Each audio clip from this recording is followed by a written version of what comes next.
مولاي صل وسلم دائما أبدا على حبيبك خير الخلق كلهم. Bismillahirrahmanirrahim. Assalamualaikum warahmatullahi wabarakatuh. Berjumpa kembali dengan channel Mahabbah Islam. Jadi teman-teman, bagaimana kabarnya? Mudah kalian tetap dalam sehat dan dimurahkan rezekinya, amin Allahumma amin. Oke, pada pembahasan kita pada pertemuan kali ini kita akan melanjutkan. Di video sebelumnya itu sampai kepada hukum-hukum Islam ya. Kemudian di pertemuan kali ini kita akan membahas masalah toharoh atau bersuci, kemudian najis dan cara mensucikannya ya teman-teman. Oke, kita langsung saja buka. Seperti ini, toharoh bersuci. Apa yang dimaksud dengan toharoh? Toharoh ialah mengerjakan suatu yang tidak sah sholat seseorang kecuali dengan melakukan suci. Toharoh itu ada dua macam, yakni toharoh dari hadas dan toharoh dari kotoran. Nah, dari toharoh ini atau bersuci itu terbagi menjadi dua. Yang pertama adalah bersuci dari hadas dan yang kedua adalah bersuci dari kotoran.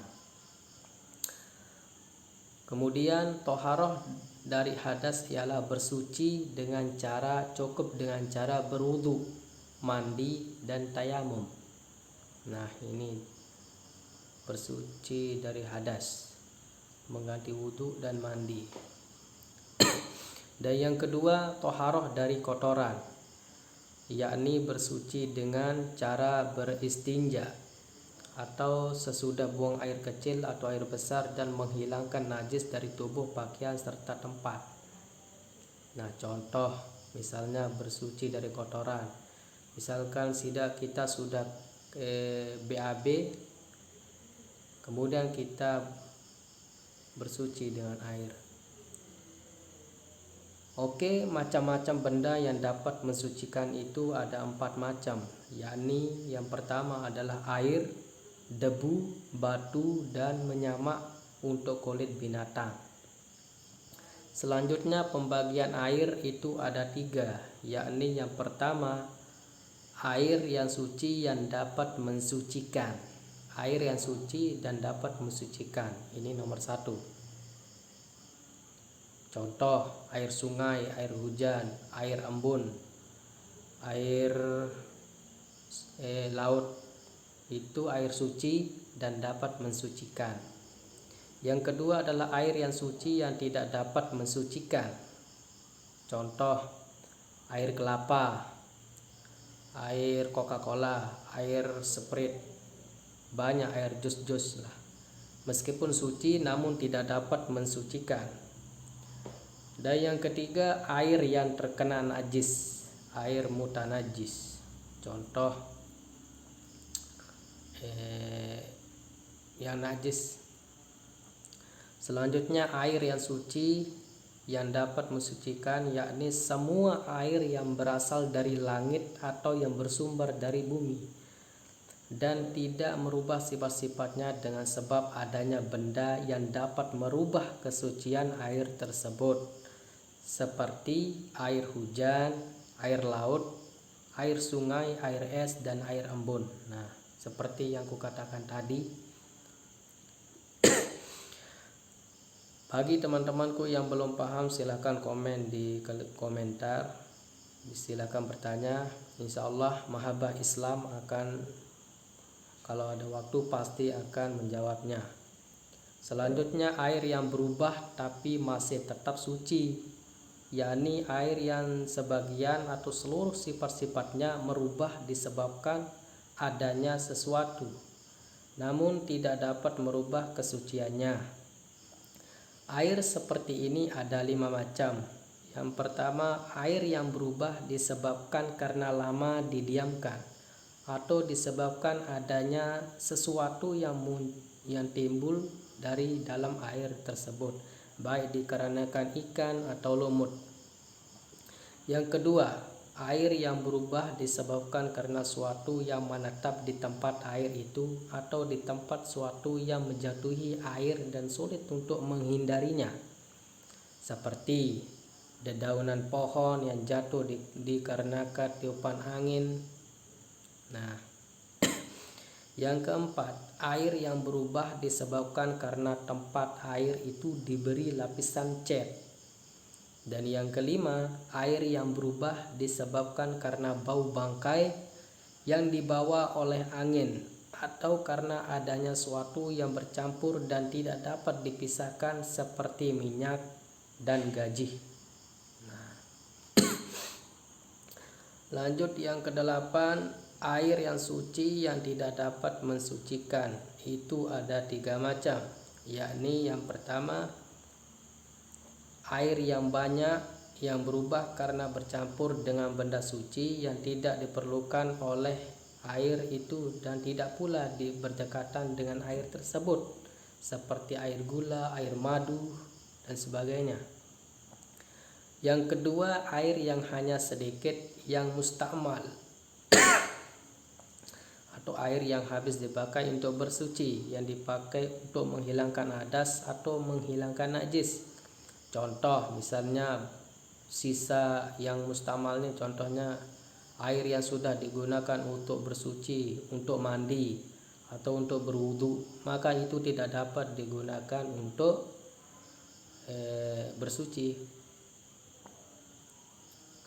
Yang ketiga, air yang dikeluarkan dari hasil tanaman dengan cara diperas atau dimasak atau dengan cara lain seperti air bunga mawar dan air kelapa dan sebagainya. Yang kesembilan, air yang terkena najis itu ada 2 macam. Air yang mutanajis atau yang najis yang tidak dapat digunakan untuk bersuci itu ada 2 macam. Yang pertama, air yang kejatuhan najis di dalamnya dan berubah salah satu sifatnya, seperti sifatnya, baik air itu sedikit maupun banyak. Yang kedua, air yang hanya sedikit yang kejatuhan najis di dalamnya walaupun tidak berubah salah satu dari sifat-sifatnya. Next, kita lanjut ke bab yang selanjutnya. Oke, kita lanjut ke pembahasan selanjutnya, yakni najis dan cara mensucikannya. Nah, ini dia. Najis dan cara mensucikannya. Najis itu ada 3 macam, yakni yang pertama najis mughalladhah atau najis yang sangat berat. Dan yang kedua adalah najis muaffafah atau najis yang sangat ringan. Yang ketiga pertengahan, yakni najis mutawassithah.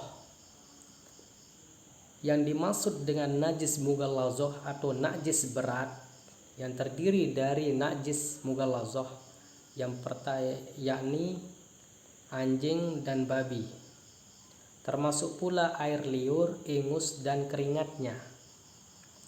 Demikian hasil penyilangan yang dilahirkan oleh kedua hewan tersebut, sekalipun penyilangan itu dengan binatang perkawinan itu termasuk najis mughalladhah juga.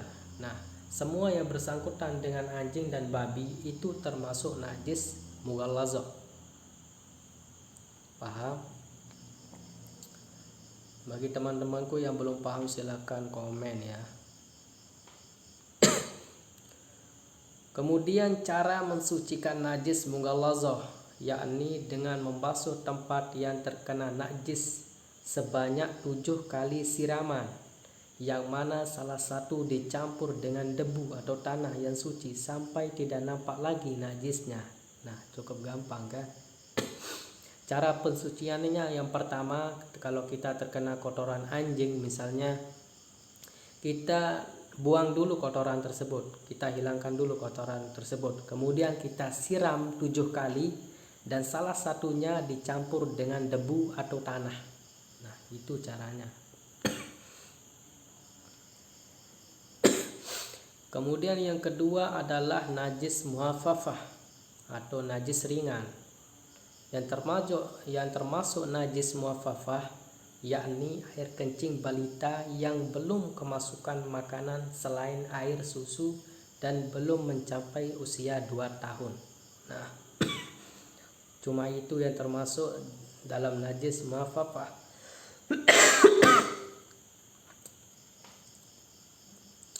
Dan cara mensucikan najis mukhafafah yakni cukup dengan memercikkan air di atas tempat yang terkena najis tersebut hingga tempat itu menjadi basah. Cukup dipercikkan saja ya teman-teman. Dan yang ketiga yakni najis mutawassithah. Itu ada 2 macam. Yang pertama najis hukmiyah atau dari segi hukumnya, dan yang kedua najis ainiyah, segi kenyataan atau yang nampak, yang dapat dilihat oleh mata kita.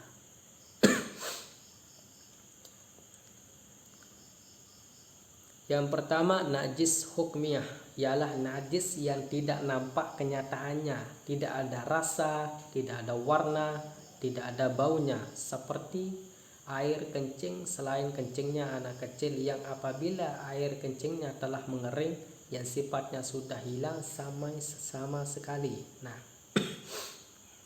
contohnya seperti misalkan baju saya ini terkena air kencing dulu, tapi saya lupa apakah ini sudah, tapi saya ingat dulu ini pernah terkena air kencing.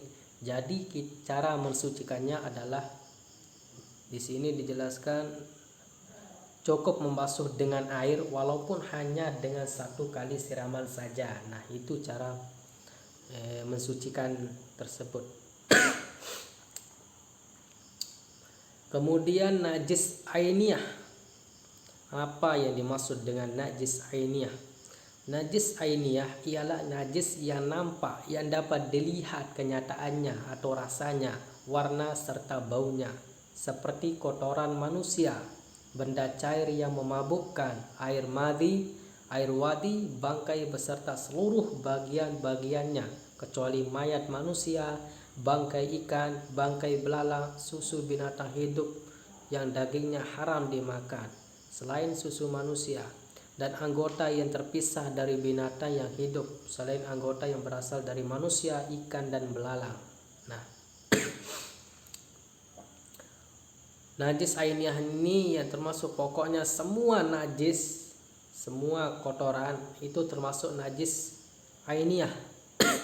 Misalnya kotoran ayam, kotoran kambing, kotoran sapi, kotoran dan lain-lain sebagainya.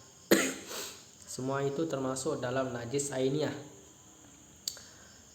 Kemudian cara mensucikan najis ainiyah ini cukup dengan cara membasuh tempat yang terkena najis dengan air sampai hilangnya rasa, bau dan warnanya. Tetapi tidak mengapa kalau yang tertinggal hanya rasa dan warna yang merupakan noda yang sulit dihilangkan. Nah, ini cukup gampang ya teman-teman. Alangkah lebih baiknya kita cuci, kita kasih rinso, misalnya kita sikat, itu paling bagus ya. Selanjutnya cara mensucikan khamar, tuak, arak atau minuman keras lainnya, yakni dapat menjadi suci apabila sudah berubah. Perubahannya itu karena diolah menjadi cuka dengan sendirinya, tidak karena diolah atau diberi campuran obat agar bisa menjadi cuka. Kalau perubahan itu karena diolah atau dicampur dengan sesuatu, maka khamar itu tetap najis. Selanjutnya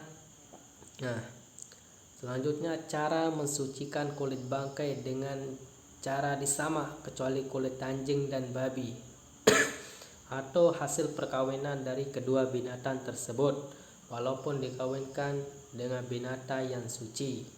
Nah, semua kulit binatang baik yang halal maupun yang tidak halal selain anjing dan babi itu kalau disamak itu akan menjadi suci ya teman-teman.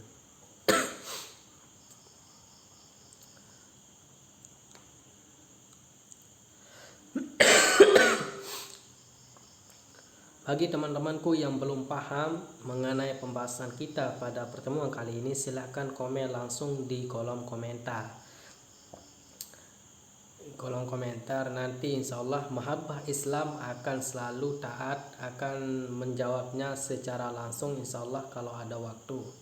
Baiklah, cuma ini pembahasan kita pada pertemuan kali ini. Mudah-mudahan bisa bermanfaat bagi kita semua. Dan jangan lupa klik like, komen, dan subscribe channel Mahabbah Islam ya teman-teman. Wallahul muwaffiq wal hadi ila sabilir rasyad. Assalamualaikum warahmatullahi wabarakatuh.